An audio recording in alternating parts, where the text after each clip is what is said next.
Imagine having to admit to somebody that loved and cared for you that you did not deserve them because you couldn't show up in a way that made them feel appreciated. I would rather be single. I would rather be single than have to sit in a relationship where the person that I'm in love with and is supposed to love me is turning around and admitting, I have never deserved you. Because they've been so lazy with your heart, because you have shown up and been consistent for so many years, they've become lax with it.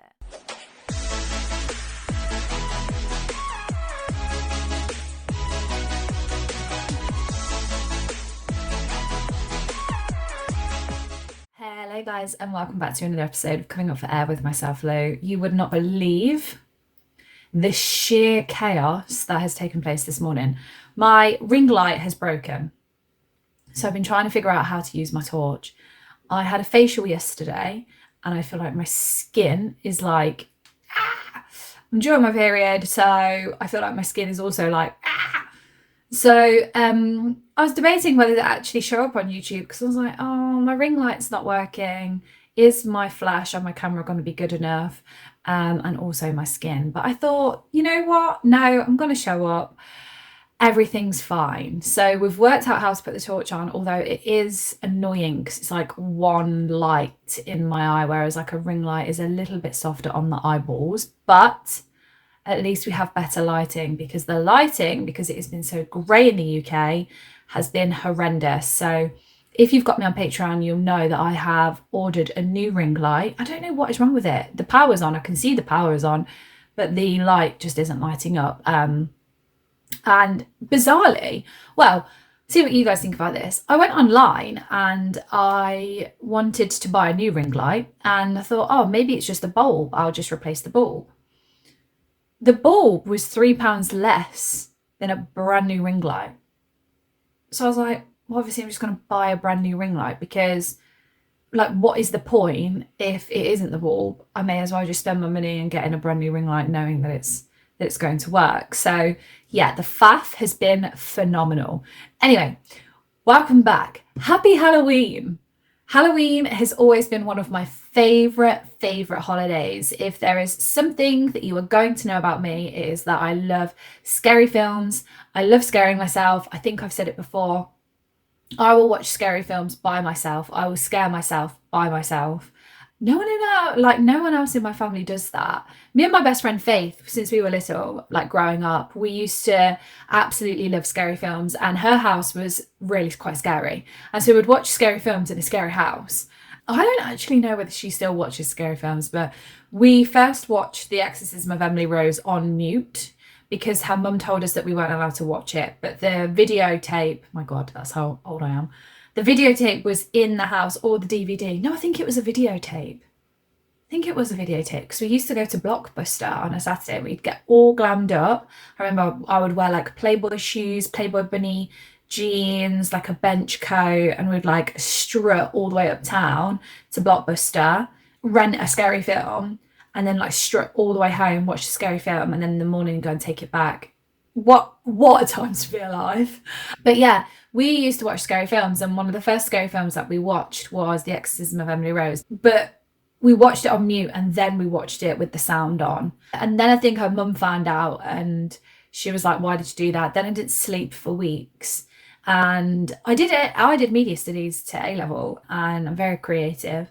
And I did media studies to A-level, and my media studies teacher, we did, I want to say Alfred Hitchcock, is it? This Psycho film.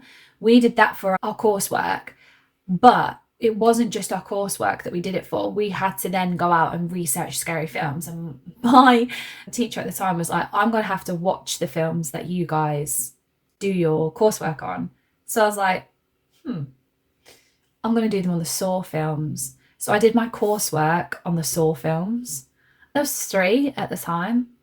I'm not sure, but the other day I sat and watched the first one again, and I said to my brother-in-law, I was like, oh my God, I watched the Saw films the other day. And he was like, they're a cracking box set films. And I was like, yeah, they are. And he was like, it goes, to be fair, after the second one, it does go a little bit weird. But my sister was like, what is wrong with you guys? Like, why do you watch stuff like that? And I love it because that's like a psychological thriller. Yes, it's gory, but like it is a bit psychological. But The one thing about me is that I am absolutely terrified of clowns. So I've never watched it. I've never watched anything with clowns in. I used to barely be able to make it to McDonald's when I was younger because of Ronald McDonald, who is quite frankly the most terrifying clown ever. I don't know whether I've ever told you guys this story of when I went to university and we went out for Halloween, and I'd not long been like in my friendship group. Obviously you start university in September and then October, like it's Halloween, and everyone was like, oh, we're going to the SU, we're going to the SU. And I was like, oh, I really, really, really want to like make friends because I lived at home.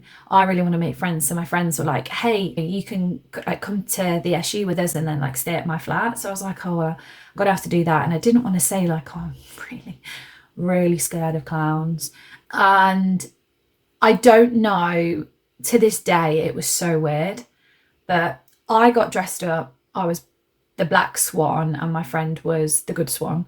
And I said to her before we left, hey, like, just to let you know, it's like a deep rooted core fear of clowns. And if somebody is dressed up as a clown and they have a mask on, I'm not going to be able to be by the bar or like anything in that area. If I see them take the mask off, I'm all right, I think. It's just when I can't see their face. And I think this is why my parents never took me to Disneyland as a child, because people in masks just freak me out. And it was really odd because all night there was a guy who was dressed up as the clown. It's Jigsaw from Saw, who's the scary face, and he's got like cheeks. It's scary, and he's on a trike, and yeah, it's just very scary. And there was a guy, and he was dressed up a bit as it all night. And I don't know whether he worked for the SU, for the university, I don't know, but he stood in the corner. It was so weird. There was like in the SU, there was like this room that was divided, and there was like fencing. It's like chicken wire in the middle of the SU. It was very strange. It was like the R&B room and then like more like a pop dancey room, and you'd do like laps, and this person didn't move all night. And I really liked the R&B room, and my friend was like, yeah, let's stay in here. And I kept catching a glimpse of this guy standing in the corner of this room, and I was like, he's staring at me. And my friend was like, no, you're being paranoid, like he's definitely not. He definitely was. And it got to the point where I was like, I need to leave here and the whole party, like I can't be here, that it is terrifying me. And as we were walking out, this person grabbed my hand, not the clown, this other person dressed up as a clown grabbed my hand and like came into my face and was like shouting happy Halloween in my face. I don't know whether it was somebody that I knew. I was terrified. I legged it out the issue. I even remember taking my shoes off and just running, like I was sprinting down the road, and my friend was like, Lou, wait up. And I was like, no, I'm out of here. It's so bad. Like it's such a crap fear. Do you remember we had that clown epidemic in England, like those killer clowns? It was like near COVID or during COVID.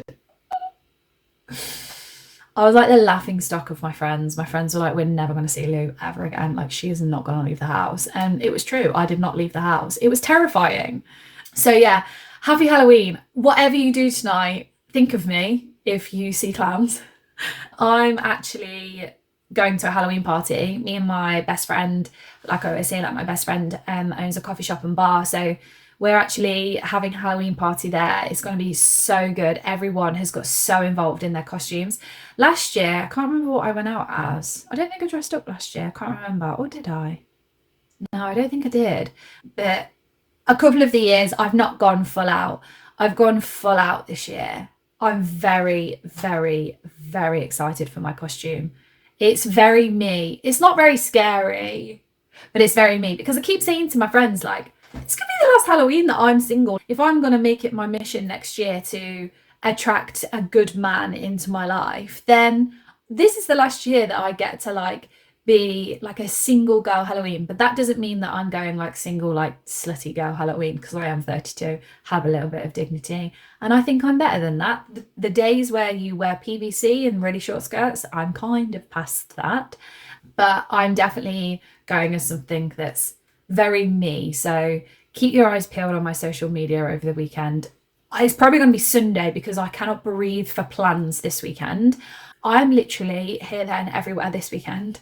I am out on Friday in my hometown. I am then going down south. I'm then out down south, and then I'm coming back. And my sister has decided that she wants to do a big fat family Sunday roast because it's her birthday on Monday. I'm then out on Monday morning with her birthday, and then I am out in the afternoon on Monday afternoon, and then I come back for Tuesday, Wednesday, and then it all starts again. I've got such hectic weeks, like busy, busy weeks, but it's how I live it. It's all fun and games. So this week I thought I would make a Halloween edition podcast. I think Halloween is one of those holidays you either celebrate it or you don't. I know a couple of my friends who were brought up Christian and they do not celebrate Halloween at all. They get into the spirits of it with like trick-or-treaters coming to their door, but like they don't go out for Halloween. I know people like my best friend who has had a Halloween party every single year. I remember going to his Halloween parties because we've been best friends for years and years and years, like since we were 5 years old. His parents used to own a hotel, and we used to have Halloween parties in the hotel. His house, like, it gets so dressed up. It's so cute because my brother is instilling the celebration of Halloween into my nieces, which is cute. They always come to the houses trick-or-treating, but I'm not going to be here this year, so I'm actually going to take some trick-or-treat chocolate and some sweets over to them tonight when I go and look after them, because I look after them every Wednesday. So yeah, it is cute, and I hope that like one day, like my brother, my sister, and like my family, my other sister, if I have children, that like we have like a Halloween party together with the kids. Like I think that would just be so cool. And I'm 100%, if I have children, I am going to make them celebrate Halloween. And if they go to school on a Friday, then I'm 1010% going to put them in Halloween dress up. Like if I have girls, they'll have Halloween earrings in, Halloween bag, maybe a Halloween coat. I am going to be that mum that is like that. Also, just before I start this episode, my neighbour, this is weird. I don't think my neighbour's got any children. And like my mum always has like a wreath on the door, so does my sister, in terms of like, I don't know what season it is and stuff. And this lady like down the road, she does do that, but she's got like big blow up Halloween decorations. Like her whole house is like Halloween. And I know the minute that Halloween ends on Friday, she will get her Christmas stuff out. And then when like it's Easter, she has like Easter bunny stuff there. It's not weird, but it's wild, because I'm like, she doesn't have any children. I know she doesn't have any children. But yeah, I noticed that the other day. I went out for a walk and this massive green like gargoyle thing, like blow up thing, was on her lawn. And I was like,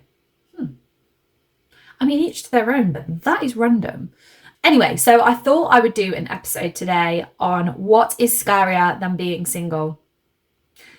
Now, if you don't have me on my Patreon, I'm starting a single winter series, and that is going to launch next week, all being well. And I've got quite a lot of like renovations going on in my house over this weekend. So fingers crossed, everything will be done by the time I need to record on Monday. So the banging, clanging, all of that will all be done by then. So yeah, fingers crossed, I will be able to get it out by next week. But I'm starting a single winter series because it can be frightening going into the winter season single. Everything will be heightened. You will notice that you are on your own a hell of a lot more than when you're when you're out doing things in the summer, because the weather's nicer, it's got lighter evenings, you can do a lot more. Your day pretty much finishes when you finish work in the winter, because it gets dark at like 4:30, 5 in the UK. So it is one of those things that like can be managed, but it is hard as well. And I'm obviously going into my fourth year, like fourth winter single. Yeah. I'm going into like my fourth winter single, because I was obviously single at the start of 2022. And honestly, truthfully, my winters are the best time of the year. I love the summer, but the winter are the best months. It is just like cozy season. You cannot get enough of it. In terms of like exercise and running, I absolutely frigging loathe it. I hate it. It's been 3 times now where I've tried to get out in the evening. Like today, I should have ran last night and I didn't want to because I just wasn't feeling it. I wanted my face to calm down after my facial, and I wanted to have a bath, wash my hair, do all the girly stuff midweek because, like I said, I've got a bit of a crazy weekend. But it's now raining. It's chucking it down. I'm not running tonight in the rain. And it's just annoying. Like, yes, I could go to the gym, but like, it's just, yeah, getting there and back and all the rest of it. Like, in terms of my hobby, I don't know how I did 75 hard, but in terms of my hobby, I loathe the winter. In terms of like what it means and cozy season, I love it. I absolutely love it. Do you want to come to the pub at 3 o'clock on a Saturday and then it gets dark at like 4:30, so then you can get cozy in a pub and like go home at 9 o'clock? Yes, I do. Do you want to like go and watch the sports and so it's like really cold and you can wrap up warm and be around with all your family and then go for a nice roast dinner? And yes, I do. I know that it sounds like it all stems around drinking, but it doesn't. Like, do you want to go for a nice walk where the leaves are crunchy under your feet and you don't get too hot and you don't get horrible tan lines and you can wear cute little winter wrap? Yes, I do. I want to do all those things. I love the winter. And I am a Scorpio baby. So my birthday is on the 15th of November. So this is my season. And I think that's why I love it so much, because I am a winter baby. But I am a summer lover. We all know that. I'm a sun worshipper at heart. But yeah, I do love this season and it doesn't have to be scary. So I am doing that on my Patreon. I'm going to create a new tier over the weekend. And so you can sign up, you can get all of my extra additional episodes and you can get access to the single winter series. I haven't decided on a price on that yet. It's obviously more content, but my original Patreoners, so my Patreoners that are signed up now will get access to all of that on the current fee that they're on. And then obviously if you sign up after the weekend, you'll be paying the price that's set on that tier. So it's up to you guys. I mean, if you want to go over there now and sign up and get it all for £5 a month, then I probably would. So yeah, that's all coming. It's going to be video and audio. So it's going to be a cute little sit down series. I have the cutest beanbag chair here that was bought for this purpose. I was actually bought 1.5 years ago. These things take time. And so I'm going to be sat there, probably hot chocolate, maybe a glass of red, unsure yet. But it's going to be cute vibes, and it's just going to be a series that you can listen to when it's a Saturday night and you're like, ugh, I'm on my own. I'm going to listen to Lou, so I don't want to be by myself. It's going to be one of them. Or if you're getting out for a dull, rainy, grey walk, I can be on your ears and I can help you with that. It's going to be along those lines. I'm just going to move because I've got my legs up. I've got my heated blanket on. Because who's paying for their heating to stay on throughout the day? I am definitely not. So I invested in a electric blanket. I fully recommend these if you're watching on my YouTube. It's very fluffy, it's very nice, and it gets bloody hot.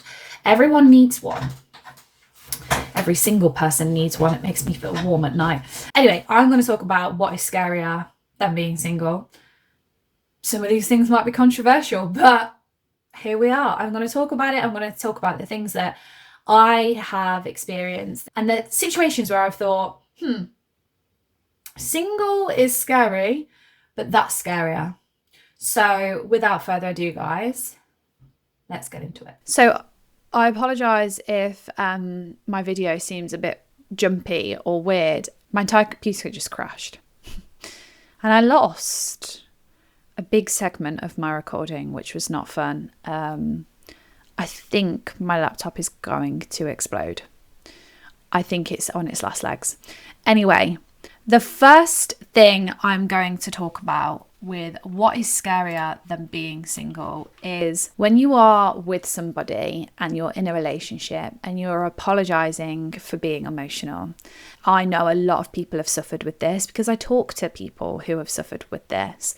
And this was something that I did throughout my entire relationship, but something that I didn't know how bad it was until I was out of my relationship. I had no idea. Like, no idea just how little my emotional needs were comforted, like how little I was made to feel emotionally safe. And I was one of those people that would 100% apologize for having emotions. So what I mean by that is when I went to therapy, I would say, God, I'm so emotional. Like when I first started going, I would say to my therapist, I'm so emotional. I cry a lot. You know, when we have arguments, I would say, like, I'm really sorry. I'm sorry for getting upset. I'm sorry for doing that. I'm sorry for doing this. And when I dissected a lot of my arguments and when I went back through a lot of my conversations with my ex, I actually searched the word sorry into our chat to see how much like I actually apologized, because I would always wake up the next day and be like, hey, I'm so sorry for last night. I'm sorry for getting emotional. I'm sorry for crying. I'm sorry for, you know, bringing something up and as, you know, and me potentially keeping you awake before you went to work. And I'm just really sorry. And it actually makes me feel really, really sad that I didn't look after myself and I continually apologized for my emotions.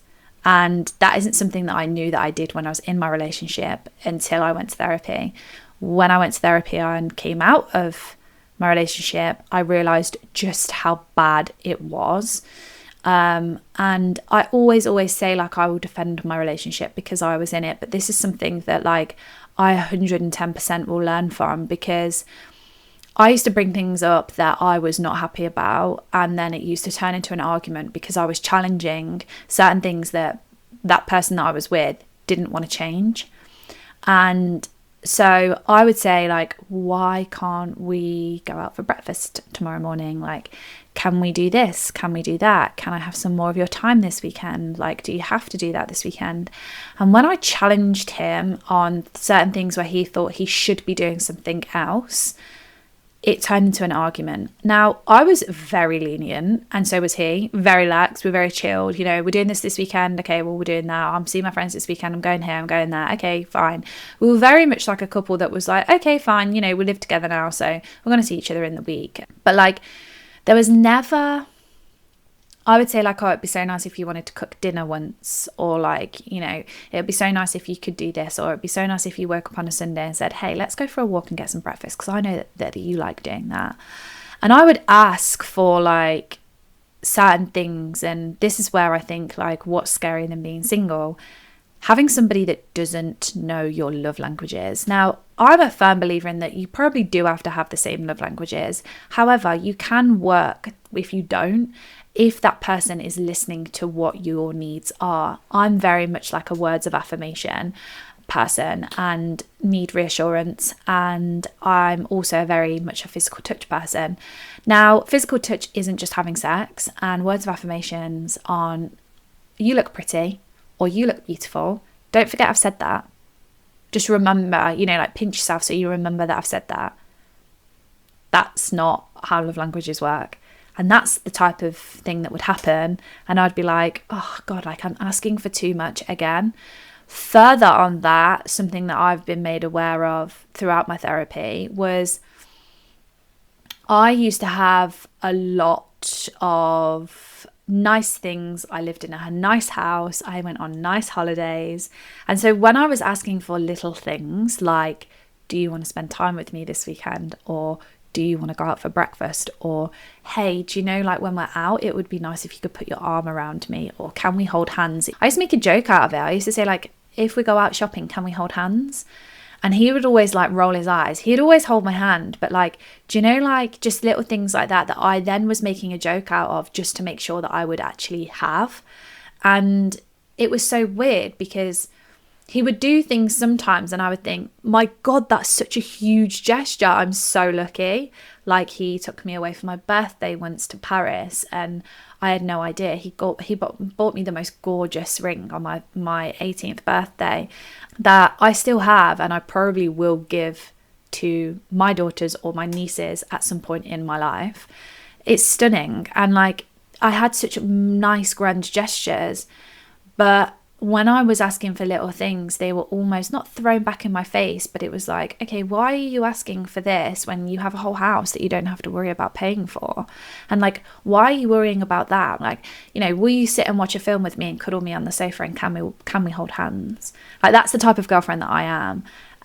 Like, will you just come and cuddle me on the sofa? There is nothing better than sitting and cuddling with somebody on the sofa. But then say, like, for example, I'd ask for that, and then it'd be like, oh, for God's sake, we're going on like a 7-star all-inclusive holiday for 2 weeks tomorrow, like, that you've not had to worry about where's your passport, what you're doing, like, have you got your boarding pass? No. Like, I was very much taken out of like a masculine energy in that relationship, which then kind of muddied the lines when I was saying, like, can we watch a film? And it was like, eye roll, met with an eye roll, like, I don't really watch films. Okay, well, this is like a love language to me, and it's important. So yes, I know I'm going on a really nice holiday tomorrow that I've not had to think about or pay for, but these are my basic needs that aren't being met. And I haven't asked for that all-inclusive holiday. Like, that's something that you've said, shall we go on holiday? And I've gone, yeah, okay. And it's been planned. Do you know, like, the scariest thing for me was that I didn't know any of this was going on, and I didn't realise that I was waking up to somebody every day who I didn't realise couldn't give me the emotional security that I thought I was getting through other things. And what is scarier than being single is being in a relationship where you are completely unseen by the person that is supposed to know you the most. And what is scarier than being single is telling somebody exactly how you want to be loved, and then watching them choose to continually not do that. And that's where my emotion came from. And my therapist was saying to me, so you were getting upset because you were explaining your basic emotional needs and they weren't being met. And I was like, yeah, but I had all of this. And she was like, you're not getting the point, Lou. You were asking somebody to love you in a certain way, and they were continually choosing not to do it. They were choosing their way. And they were choosing something that was easy for them, because I was asking for stuff that he thought, for God's sake. It was easier for him to be like, no, I love you, here, have this really expensive holiday, have this really nice piece of jewelry, have this. And it was great, and I loved it, and I was so appreciative, and I always said thank you. And you know, I always say, like, I've got the nicest handbags and the nicest jewelry, and I have like the most incredible memories from places that we've been on holiday and stuff, and I never really had to worry about monetary value of anything. But alongside that, I have had to learn how to be secure with my emotions, because I've always apologized for them. And people will talk about the fear of being single, and like, oh my God, like, I couldn't imagine being single, but oh my God, I could never imagine being back in a relationship where I feel like I cannot express emotionally how I feel about something when someone has actively gone and disrespected me. And I will, like I always say, you know, I will defend my relationship because I was 50% of it. But my breakup and watching a person I thought I knew, my entire family knew, completely change overnight makes me wonder what version of the person I actually knew, because that is scary. That is really, really scary. It is the fear of being alone that keeps people in relationships. And then when they come out of the relationships, they think, oh my God. There have been so many times where my therapist has made me have such really hard, thought-provoking conversations where she has literally outrightly asked me, name a time where you should have left. And I'm like, ugh. And she's like, we're not leaving this session until you name a time where you should have actually left that relationship. And I like, makes me feel uncomfortable, because I'm like, oh my God, I always thought there was something worth fighting for. Always, always, always. And there was, in my eyes. But when it came down to it, And when you strip it all back, there were so many times where I stayed because I was scared of being single. And they weren't huge things. They were probably things where I should have said, I'm going, you need to realize what you've lost. I'm not coming back until you can sit down and explain to me why I feel the way I feel. And I'm obviously one side of the story. There's probably sides of the story that you'd hear from him that he might have felt the same. And I always try and do like, you know, from both sides. But I know for a fact that the day that he said to me, I don't feel like I want to get married next year. I feel like I want to postpone it a little bit. I would have literally done anything for that person. And I'd have been like, okay, yeah, fine. Okay, if that's what you want, okay. You know, like I would have done anything to stay in that relationship. If he said, I can't afford this house anymore, you know, it's been great, you having a nice car, fantastic, you know, is going on these really nice lavish holidays, but work's actually making me physically and mentally ill. So I'm going to go and get a job for minimum wage. And that means that me and you are going to be working for the rest of our lives. We're going to have to sell everything and downsize. I'd have been like, okay. Because nothing else mattered to me in that relationship other than being with him. And I think that's why I had blinkers on to certain situations when I should have been like, you're not actually like hearing me emotionally. You're not hearing what I'm saying. You're just thinking that I'm just causing an argument out of nothing when I'm not. I'm saying like, why do you not do these things that I've asked you for? And that's where the term like, you are asking for the bare minimum. I was literally asking for the bare minimum, but it was covered in this whole like, oh my God, you've got the life that everybody dreams of and you've got the life that everybody wants. And what is scary to me is now I think like I could not want anything further away from that. Like, of course, I want the stable relationship and I would love to live with somebody again someday and I would love to be engaged. But what masked the perfectness of our relationship is not worth having when your emotional needs aren't met. And that is a huge lesson that I have brought out of therapy, and I've learned out of therapy that like your emotional needs need to be met first. If you're continually asking somebody to love you in a certain way, they are not the person for you, and you need to really dissect whether you are staying through the fear of being single or whether you think there is something worth fighting for.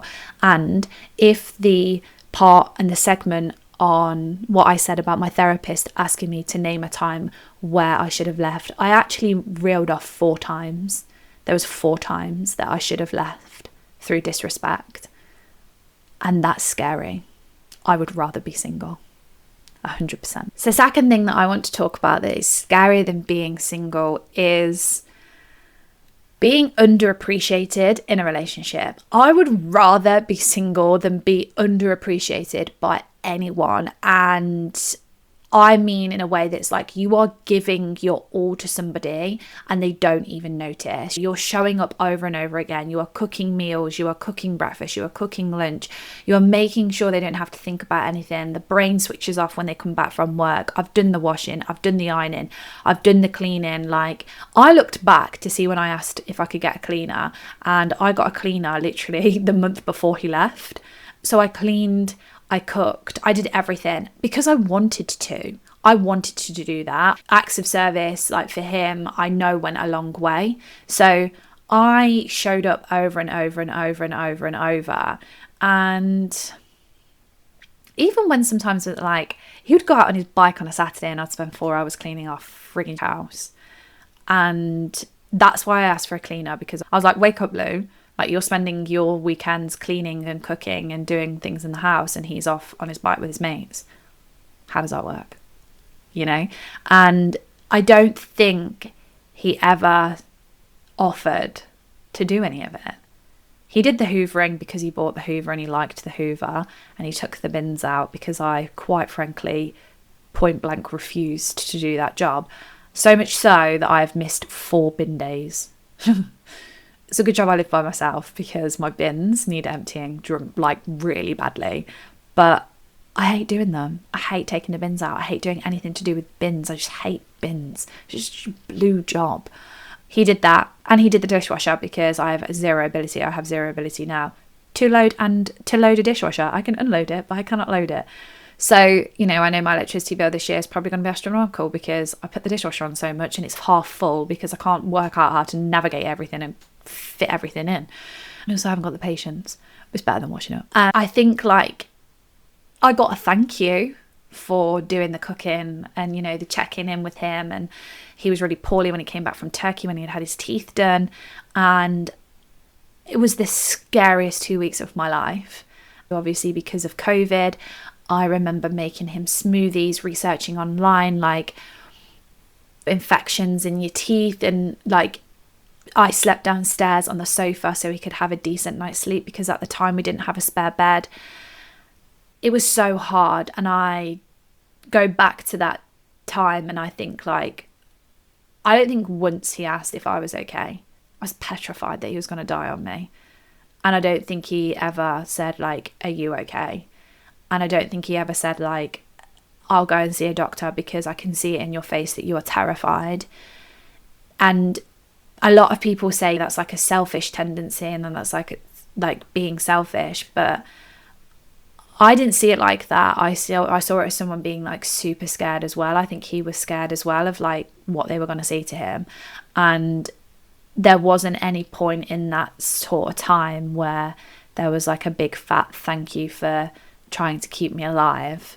And I think like because I've always been such a caring person and so giving, and I am naturally, when I'm in love, I am naturally like a giving and caring person. And like I wouldn't say I've been in love since my breakup, but like I've cared for people deeply, and I'm exactly the same. And I flip into like therapist mode and like wife mode and like asking people like and asking them like, hey, are you okay today? Like, what's going on? Do you want to talk about stuff? And showing up when they need you the most and working out like why certain people and working out why they would react in a certain way and making sure that like they feel emotionally safe. And I'm so consistent with my love. I don't flit in and out. Like what you see is what you get. So if you're in a relationship with me, you get that from day one. That's not like built up. It's just who I am. It's just how I am. And I think sometimes like I've been texting people or seeing people and I've been like, by the way, this is not me being really intense. This is just who I am in a relationship. And I think when you realise, hold on a second, that was not taken for granted, but it was taken for granted actually. But like, I remember my ex specifically telling me, I do not deserve you. I do not deserve you. There is not one part of me that when I have stepped off an aeroplane from an amazing holiday hasn't turned around and been like, thank you so much. Like, thank you so much for that. Or when I got a nice present, I'd be like, you didn't have to do that. Like, I'm very appreciative. Like, thank you so much. I would have never been able to have got this myself. And again, when you sit in a therapy room and you break it down and there's somebody sitting in front of you saying, you know, when that you went through that, like, how did they say thank you? Or like, how did you know that they were appreciative of you? And I would be like, oh, well, we probably jumped on an airplane. And, you know, like, again, you realise, oh, hold on a second, like, I don't show up like that.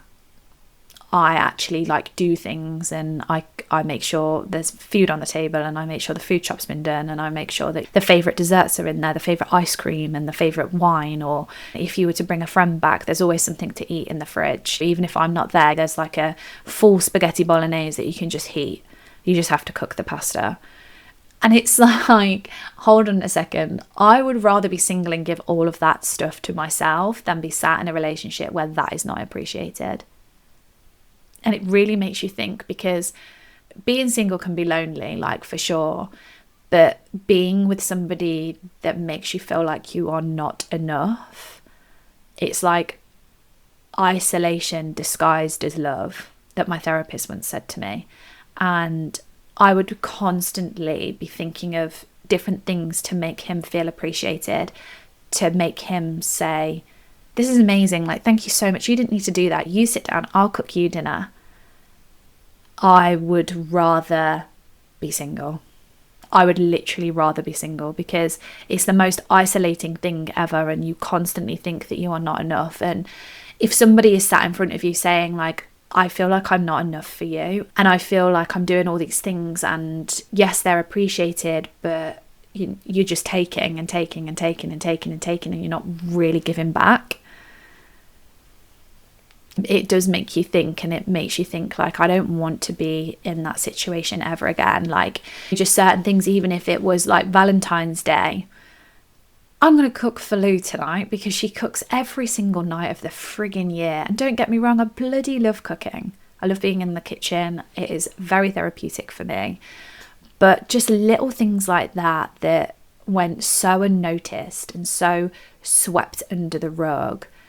And I think one of the biggest lessons that I've taken out of my breakup and out of my relationship is that I will never, ever, ever, ever, ever allow somebody to say, I don't deserve you. Because with somebody admitting that they don't deserve you, they mean that they're not showing up for you. And at that moment, that should have just been me severed from that person. I should have been like, okay, fine, get out. See you later. I don't want to talk to you ever again, because if you're going to take me for granted and then openly admit that you have taken me for granted, one, that's a you problem, and that is something that is probably going to be to the core of you and probably never going to be able to change. And two, I am not standing here saying it's okay, don't worry about it, because it's not okay and you should worry about it. I would rather be single than be unappreciated ever again. That is not a thing. If someone doesn't appreciate you, you know about it. And I think I just swept it, along with everything else, under the rug for so long. Because going back to my earlier point, the minute that I would say like, do you want to like cook dinner one time like for me? Or do you want to not take me out for dinner and actually like get the ingredients and research something that I could eat? God forbid now with being friggin' on a celiac diet. It'd be even harder for him. I doubt he'd even think about it. But I will never be in a relationship where like that isn't a thing. It has to go both ways. And I think it just goes with saying, like, as an adult, like, I've come back to my house now having not been in a relationship, and my house is spotless because like someone's cleaned, or like I've come back and I've got dinner or lunch for me. And I'm like, that's such a small gesture, but it means so much to me. It's like, it means so much. And that is the whole point. That is the whole point. Like, okay, yeah, no, I am quite guarded and quite protective over my kitchen, and I do like cooking, but like having someone cook dinner for you like means the most, and it would put the biggest smile on my face. So like, why, when you're in a relationship with somebody, why does that other person not want to do that for you? Why does that person not want to see that big smile on your face? Why does that person think like, oh, do you know what, this whole meal is probably going to cost me a tenner and it's going to mean the most to Lou, like she's going to absolutely love this and I would as well. Like, why do they not want to do that? I would rather be single than be in a relationship with somebody that does not do stuff like that. End of story. Bottom line. Period. And you should feel the same way. And hopefully these things are making you think, actually, yeah, I would rather be single. Single is scary. Being in those sorts of relationships is scarier. And the final thing I want you to talk about is the fear of staying for too long. What is scarier than being single? Staying, because starting over scares you. And I've recently been having this conversation with one of my close friends, and it's a hard conversation to have. I understand, and it is a hard conversation to have with yourself. It's a hard conversation to have with friends. I'm struggling a little bit with it at the moment with my friend, and I'm trying to get him to see the bigger picture. But I also am so sympathetic because I couldn't see the bigger picture. And just going back to my point of when my therapist said, name how many times you should have left. And there were 4 solid times where I even remember standing in the doorway of our snug, and I tell this story on my Patreon, and I literally hand him my phone and I say, what the hell is this? I should have packed a bag at that time and I should have left. And the screenshots still haunt me. And sometimes when I've been having like bad like memory episodes, I've gone back just to assure myself that I didn't paint it out to be something that it wasn't. But I still remember his face, and I still remember looking and thinking, oh my God, how have we got here? And it was like, I'm going to say like a year before he left. And so we did so much in that year. We planned an entire wedding in that year. And yet I had been, one of my boundaries had been massively trampled on, and I should have left.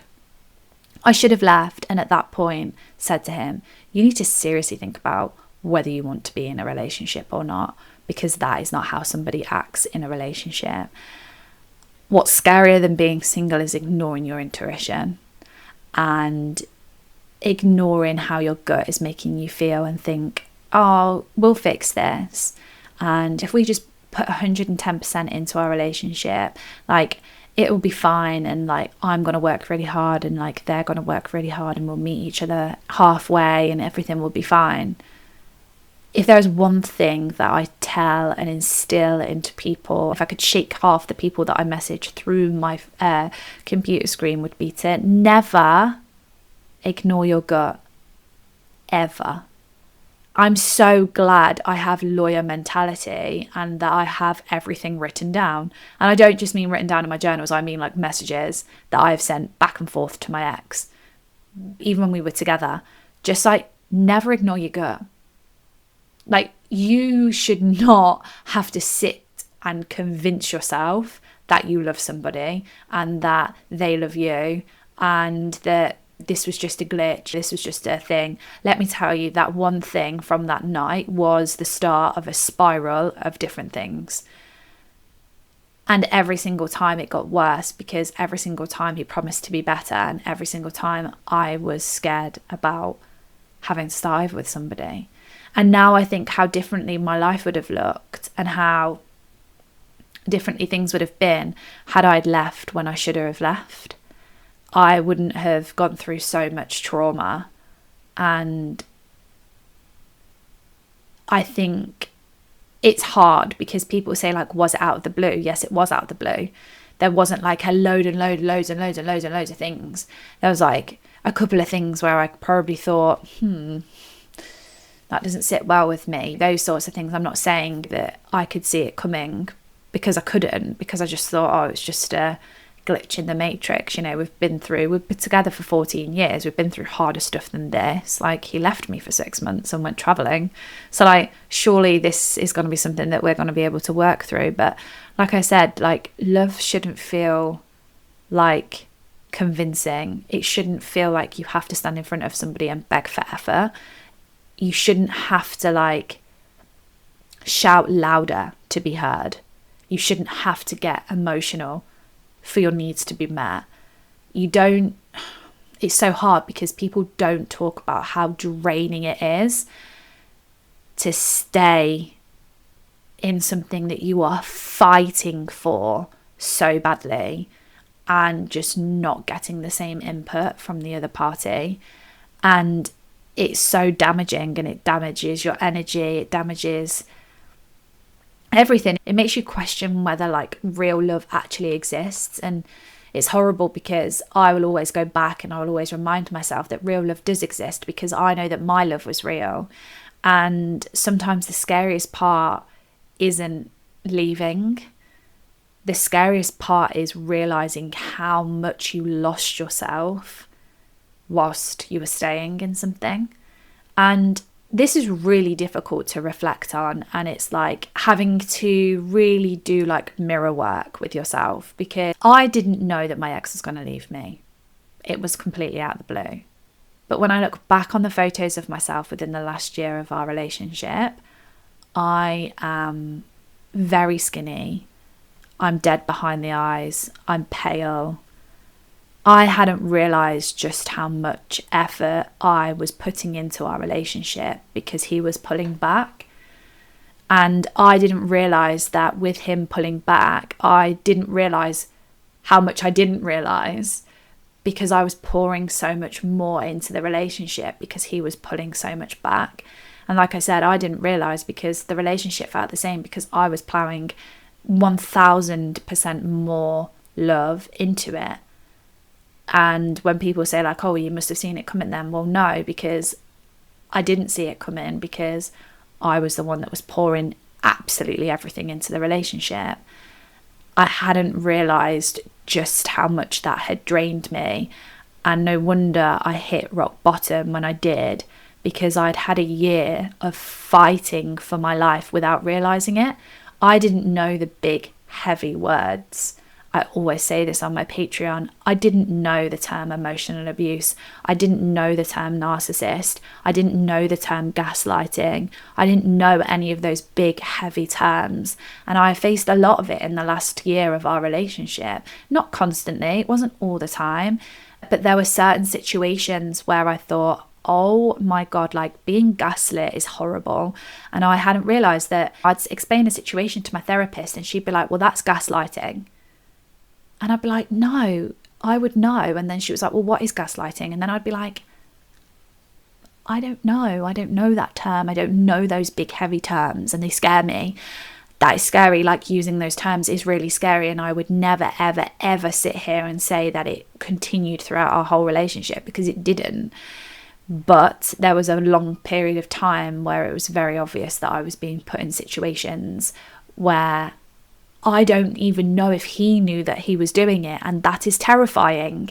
It's hard having to have these conversations with yourself, because like I said, my relationship wasn't like that all the time. The amount of damage that was done in the last 6 months, definitely, of my relationship, caused me to 100% spiral when I then went through a breakup. And I hadn't realized, because like I said, I was pouring my absolute all into this relationship. And like my ex admitted, he checked out 6 months before he left. It was horrible to hear, because I thought, God, and you saw me fighting for my life. It's, yeah, not very nice. And it is hard. And sometimes when I sit here and I have these conversations, I think, I hope somebody has potentially come across this and might be in a situation that I was in, where you know what would be best for you. You know that you are being disrespected. You know that you are asking for like the absolute bare minimum out of a relationship. And these types of people are not going to be able to give it to you. You do not learn those tendencies. You do not learn how to do that. Though you can send somebody to therapy, but you cannot also help people that don't want to be helped. And these are not personality traits that are learned.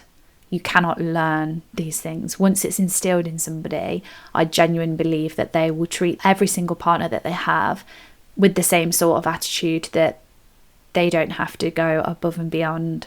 And that's sad, but also what's scarier than being single is being in those relationships and being stuck with somebody who can't show up for you for the rest of your life. So I hope that spooky episode has helped.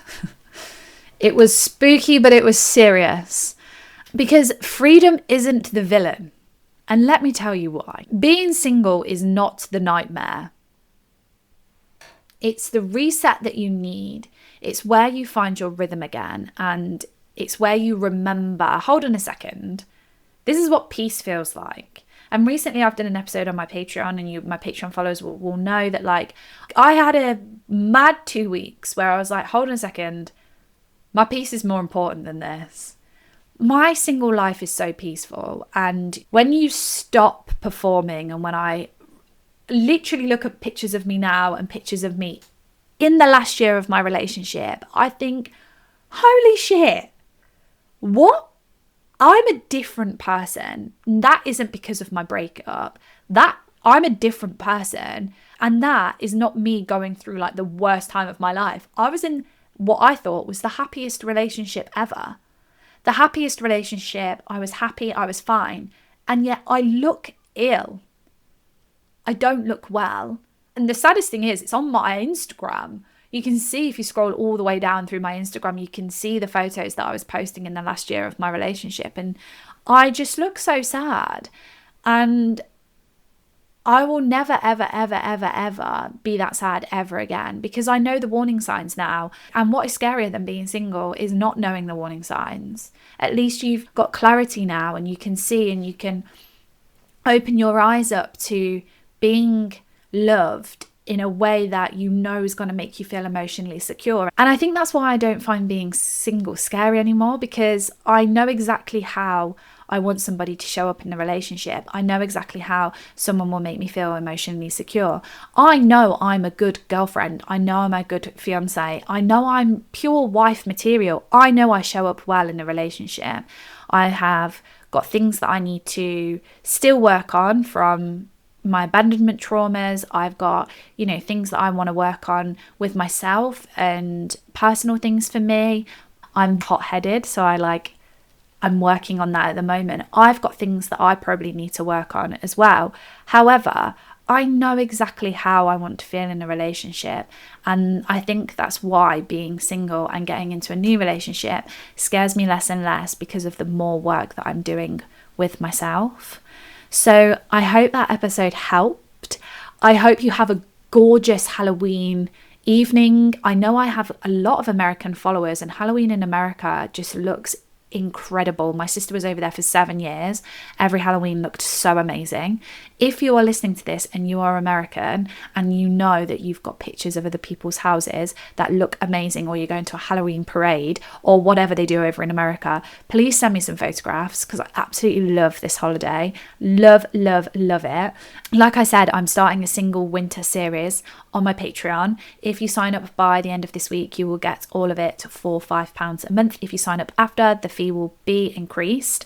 There's so many episodes over there that you can get your teeth into. I have some amazing people over there at the moment. We've got some big chats going on. If my voice is what you want more of, then I suggest you go and sign up to my Patreon.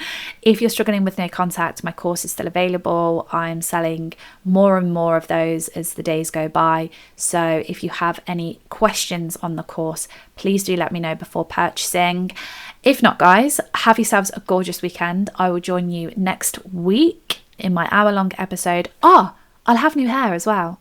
I'm going back dark for the winter and shorter, because I don't know whether you can tell, but for my video watchers, my hair is in pretty rough condition. So I'm just going to nourish it for the winter. Who knows?